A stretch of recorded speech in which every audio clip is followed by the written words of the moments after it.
consider to subscribe if you are new here. Today's video I'll be touching base on a few important, very important topics, actually two of them. Number one is going to be Dajjal, Prophet Sulaiman, the Jasad, and the other one that I will be talking about is Muhammad Qasim's dream. Imran Hussein, if you follow him, he explained the ayat in the Quran where Prophet Sulaiman saw a body on his kursi and made dua to Allah Azza wa Jal that nobody should inherit a kingdom like him after him. That's the ayat that he explained when he saw the dead body on his kursi, Prophet Sulaiman alayhi salam. According to Imran Hussein, that dead body that he saw on his throne, on his kursi, was the body of Dajjal. Because according to him, it makes sense that Dajjal will try to have a kingdom, and he is obviously going to have rule, try to establish rule over land like Prophet Sulaiman alayhi salam. This is why Imran Hussein said that dead body that was shown to Prophet Sulaiman alayhi salam was the dead body of or the body of Dajjal. Anifa Hussein, Samiullah Javed, wa alaikum assalam, brothers and sisters. So how we reconcile, really, because we need to talk about this topic first before again we'll talk about the Muhammad Qasim's dream. I said that Imran Hussein's explanation, interpretation about that dead body that he saw on his kursi, and he, according to Imran Hussein, that body was the body of Dajjal. That explanation has defects in the sense that it does not really fall into the hadith that was narrated by Rasulullah SAW, and this hadith was reported in Bukhari. If you take a look at the hadith, and if you take a look at the ayat about this dead body, you find there is a connection. However, there is no connection when you look at this ayat and you just make your own interpretation. The Ahl Sunnah wal Jama'ah, we are not people of innovation, whether it is in terms of knowledge or whether it is in terms of practicing our din. We follow strictly Quran and Sunnah. If we do not understand something from the Quran, we go to the Sunnah. If we do not understand the hadith, then we go to the scholars and see what is their opinion. But we do not come up with our own opinion. If you take a look at the ayat, the hadith, I'm going to be reading it very quick. The hadith gives explanation of that dead body, that it is not the dead body of Dajjal, like Imran Hussein has claimed. It has really nothing to do with his kingdom being taken away by some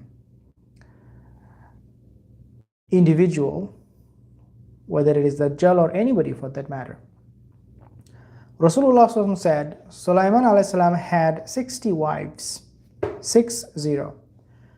He once said, quote, "Tonight I will have intimacy with all my wives," means I will sleep with all my wives, "so that each of them will become pregnant and bring forth a boy who will grow into a cavalier and will fight in Allah's cause.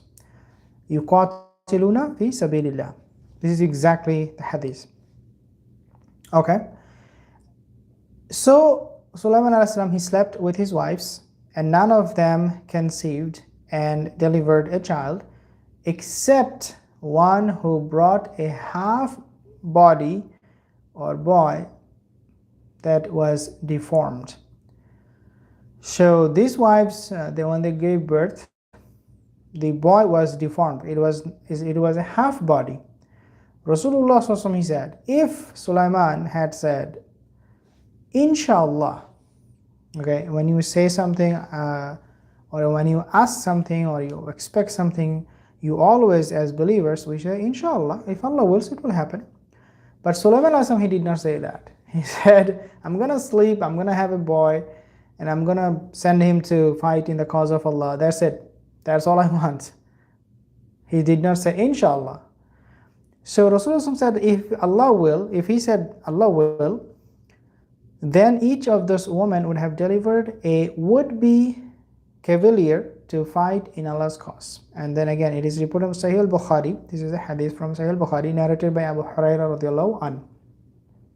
So if you take a look at the ayat from the Quran, that dead body, that jasad he saw, it was a test from Allah, because Sulaiman also forgot to say Insha'Allah. It's me, I think I'm Imam. I do not know what they mean. So dear my sisters, Imam Hussein, if you follow him again, he does not, and I said this before, he does not follow Quran and Sunnah. You can say, oh no, he always quotes Quran, always quotes Hadith, but those are secondary to him. I have listened to his lectures. Any narrative he comes up with about end of time that doesn't fit well with Quran and Sunnah, he will give his opinion priority over Quran and Sunnah. That's my biggest problem with Imran Hussein. And he doesn't obviously believe Hadith is knowledge. He said, this is information. Information, you can take it, you can leave it, up to you. But that's not how we see Hadith. Hadith is knowledge. Now let's talk about Muhammad Qasim's dream. This guy is so... The reason I'm making or talking about, or I will be talking about, Muhammad Qasim is not even Arabic. The reason I want to talk about this guy, Muhammad Qasim's dream, is because recently I saw something, I found it to be very, very objectionable.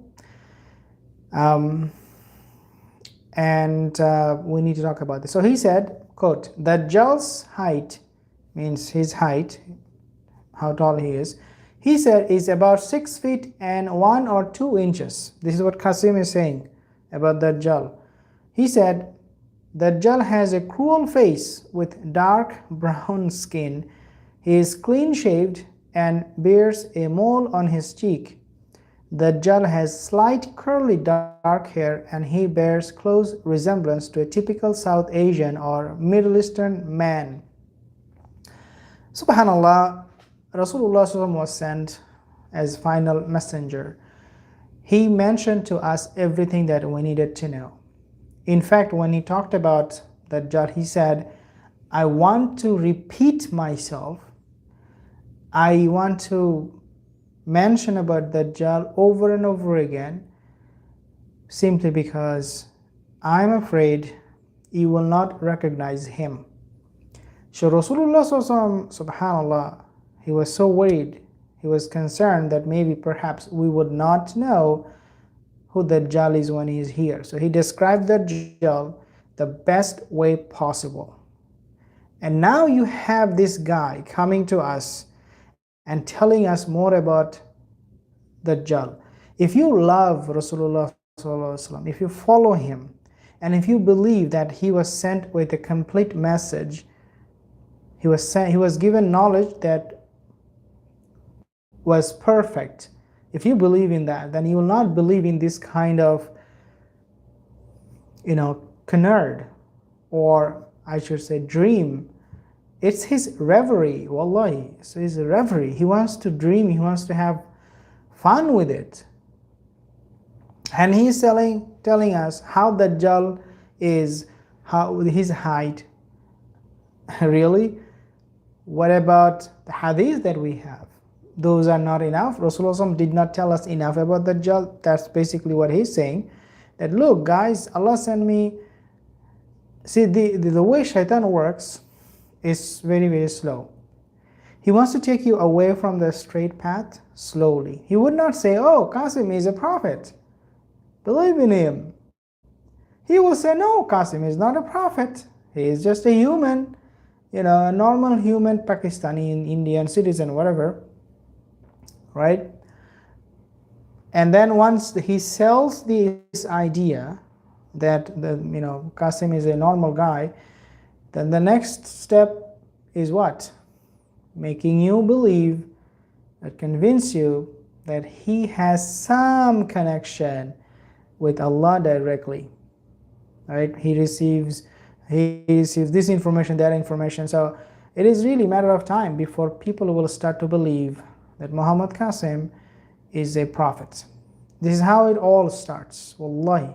So if you are on Facebook, if you see any page, Dreams of End of Times, there is a page. Do not go there, do not subscribe, because you will be misguided completely. It's a complete deviation from the truth.